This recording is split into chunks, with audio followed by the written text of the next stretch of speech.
Hello everyone, এই ভিডিঅ'ত আমি ক্লাছ 10ৰ চেপ্টাৰ 10 যি পোহৰ প্ৰতিফলন আৰু প্ৰতিসৰণ তাৰ কিছুমান MCQ কৰিম। তো প্ৰথম কুৱেশ্যনটো হৈছে গোলাকাৰ দাপোনৰ ফকাছ দৈৰ্ঘ্য আৰু ভাঁজ ব্যাসাৰ্ধৰ অনুপাত হ'ল 0.5 1 2 3 0.5। অবতল দাপোনে উৎপন্ন কৰা প্ৰতিবিম্ব সদায় সৎ সদায় অসৎ সৎ আৰু অসৎ দুইটাই হ'ব পাৰে, ইয়াৰ এটাও নহয়। সৎ আৰু অসৎ দুইটাই হ'ব পাৰে। উত্তল দাপোনে উৎপন্ন কৰা প্ৰতিবিম্ব সৎ বিবৰ্ধিত সৎ সংকুচিত অসৎ বিবৰ্ধিত অসৎ সংকুচিত, ইয়াত অসৎ সংকুচিত হয়। গাড়ীৰ পিছলৈ চোৱা দাপোন হিচাপে ব্যৱহাৰ কৰা হয়। উত্তল দাপোন অবতল দাপোন সমতল দাপোন, ইয়াৰ এটাও নহয়। উত্তল দাপোন। সমতল দাপোনত উৎপন্ন হোৱা প্ৰতিবিম্ব সৎ ওলোটা সংকুচিত অসৎ থিয় বিবৰ্ধিত অসৎ থিয় সমান অসৎ থিয় সংকুচিত অসৎ থিয় সমান। তলৰ কোনখন দাপোনৰ দৃষ্টিক্ষেত্ৰ আটাইতকৈ বহল? সমতল উত্তল অবতল, এটাও নহয়। উত্তল। এখন অবতল দাপোনে লক্ষ্যবস্তুৰ সমান আকাৰৰ সৎ প্ৰতিবিম্ব গঠন কৰিবলৈ লক্ষ্যবস্তুটোত হ'ব লাগিব মেৰু আৰু মুখ্য ফকাছৰ মাজত, মুখ্য ফকাছ আৰু ভাঁজ কেন্দ্ৰৰ মাজত, ভাঁজ কেন্দ্ৰত, ভাঁজ কেন্দ্ৰৰ বাহিৰত, ভাঁজ কেন্দ্ৰত। তলৰ কোনটো লক্ষান্তৰত অৱস্থানৰ বাবে অবতল দাপোন এখনে সৎ ওলোটা প্ৰতিবিম্ব গঠন কৰে? অসীমত মুখ্য ফকাছ আৰু ভাঁজ কেন্দ্ৰৰ মাজত, ভাঁজ কেন্দ্ৰৰ বাহিৰত, ফকাছ আৰু দাপোনৰ মেৰুৰ মাজত, ফকাছ আৰু দাপোনৰ মেৰুৰ মাজত। অসীমত থকা কোনো লক্ষ্যবস্তুৰ বাবে গোলাকাৰ দাপোন এখনে প্ৰতিবিম্ব গঠন কৰে? ভাঁজ কেন্দ্ৰৰ মুখ্য ফকাছত, মুখ্য ফকাছ আৰু ভাঁজ কেন্দ্ৰৰ মাজত, মুখ্য ফকাছ আৰু দাপোনৰ মেৰুৰ মাজত, মুখ্য ফকাছত। অসীম আৰু দাপোনৰ মেৰুৰ মাজত যিকোনো অৱস্থানত লক্ষ্যবস্তু এটা ৰাখিলে উত্তল দাপোন এখনে প্ৰতিবিম্ব গঠন কৰে? মুখ্য ফকাছত, মুখ্য ফকাছ আৰু ভাঁজ কেন্দ্ৰৰ মাজত, ভাঁজ কেন্দ্ৰত, মুখ্য ফকাছ আৰু দাপোনৰ মেৰুৰ মাজত, মুখ্য ফকাছ আৰু দাপোনৰ মেৰুৰ মাজত। অবতল দাপোন এখনৰ মুখ্য ফকাছত ৰখা লক্ষ্যবস্তুৰ বাবে উৎপন্ন প্ৰতিবিম্বৰ অৱস্থান ভাঁজ কেন্দ্ৰত, ভাঁজ কেন্দ্ৰৰ বাহিৰত, অসীমত, মুখ্য ফকাছত, অসীমত।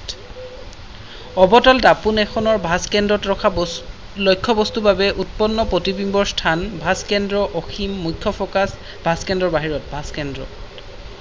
এখন গোলাকাৰ দাপোনে আটাইতকৈ সংকুচিত প্ৰতিবিম্ব গঠন কৰিবলৈ লক্ষ্যবস্তু থাকিব লাগিব মুখ্য ফকাছত, অসীমত, ভাঁজ কেন্দ্ৰৰ বাহিৰত, মুখ্য ফকাছ আৰু মেৰুৰ মাজত, অসীমত।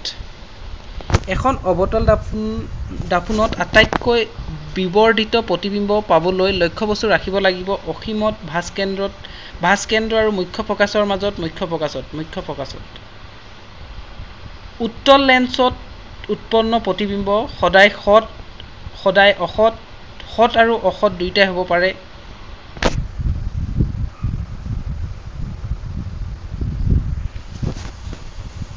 ইয়াৰ এটাও নহয়। সৎ আৰু অসৎ দুইটাই হ'ব পাৰে। উত্তল লেন্সত উৎপন্ন প্ৰতিবিম্ব সদায় সৎ সদায় অসৎ, সৎ আৰু অসৎ দুইটাই হ'ব পাৰে। ইয়াৰ এটাও নহয়। সৎ আৰু অসৎ দুইটাই হ'ব পাৰে। অবতল লেন্সত উৎপন্ন প্ৰতিবিম্ব সৎ সংকুচিত, অসৎ সংকুচিত, অসৎ সমান, অসৎ বিবৰ্ধিত, অসৎ সংকুচিত।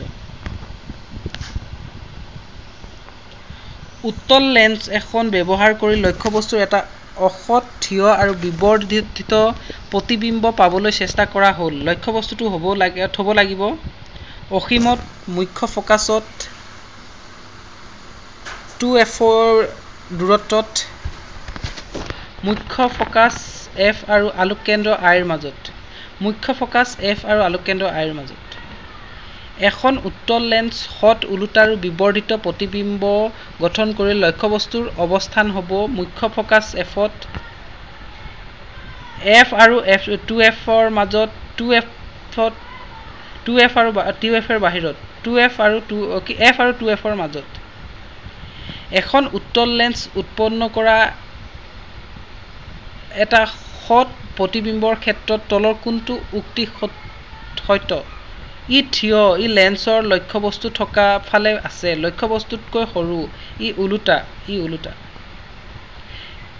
এখন উত্তল লেন্স সৎ ওলোটা আৰু সংকুচিত প্ৰতিবিম্ব গঠন কৰি লক্ষ্যবস্তুৰ অৱস্থান হ'ব 2f ৰ বাহিৰত 2f ত অসীমত 2f ৰ বাহিৰত এটা লক্ষ্যবস্তু উত্তল লেন্স এখনৰ মুখ্য ফোকাস f-ত ৰখা হ'ল প্ৰতিবিম্বটো হ'ব সৎ সংকুচিত অসৎ বিবৰ্ধিত সৎ অতিকৈ বিবৰ্ধিত সৎ সমান আকাৰৰ সৎ অতিকৈ বিবৰ্ধিত তলৰ উত্তল লেন্স এখনৰ মুখ্য ফোকাস f আৰু আলোক কেন্দ্ৰ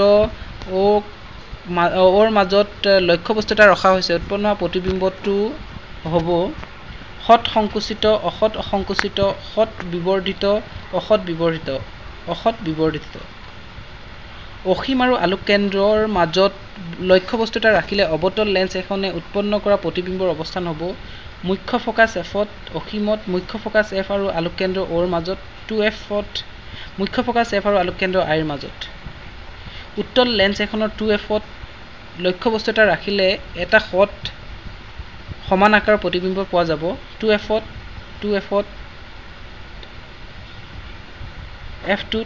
f-ৰ বাহিৰত 2f-ৰ বাহিৰত 2f-ত এইটো দুইটা একেই আছে a আৰু b দুইটা একেই আৰু সেইটোৱে উত্তৰটো হয় 2f 10 সেন্টিমিটাৰ ফোকাস দৈৰ্ঘ্যৰ উত্তল লেন্স এখনৰ পৰা 20 সেন্টিমিটাৰ দূৰত লক্ষ্যবস্তু এটা ৰাখিলে প্ৰতিবিম্বটো হ'ব সৎ বিবৰ্ধিত সৎ সংকুচিত অসৎ বিবৰ্ধিত সৎ সমান আকাৰৰ লেন্সৰ ক্ষমতাৰ একক হ'ল centimetre to the power dioptre 50 centimetre focus দৈৰ্ঘ্যৰ উত্তল লেন্সৰ ক্ষমতা 2D 0.5D 5D 25D 2D -1.5D ক্ষমতাৰ লেন্সৰ ফোকাস দৈৰ্ঘ্য হ'ব -15 centimetre -66.6 centimetre 1.56 centimetre 1 centimetre -66.6 centimetre 15 centimetre focus দৈৰ্ঘ্যৰ গোলাকাৰ দাপোন এখনৰ ভাঁজ ব্যাসাৰ্ধ হ'ব 1.5 centimetre 7.5 centimetre 30 centimetre 15 centimetre 30 centimetre